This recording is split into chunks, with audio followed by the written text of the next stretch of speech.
தொகுதிகள், ஒரு ராஜ்யசபா சீட்டை எதிர்பார்க்கிறது புதிய தமிழகம்.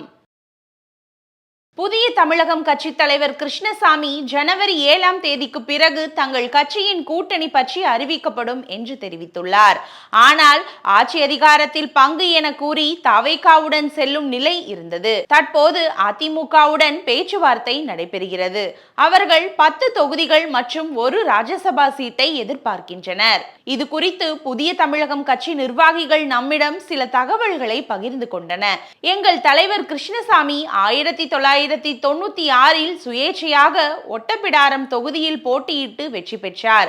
2021இல் திமுக கூட்டணியில் இருந்தாலும் மிக குறைவான ஓட்டுகளில் தோல்வியை அடைந்தோம்.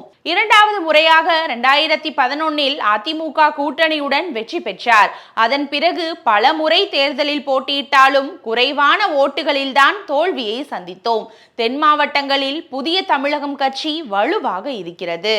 அதிமுக கூட்டணியில் சேர நாங்கள் எதிர்பார்ப்பது 10 தொகுதிகளையும் ஒரு ராஜ்யசபா இடங்களையும் தான். அதை கொடுத்துவிட்டால் புதிய தமிழகம் கட்சி வாக்குகள் அப்படியே அதிமுக கூட்டணிக்கு வந்துவிடும்.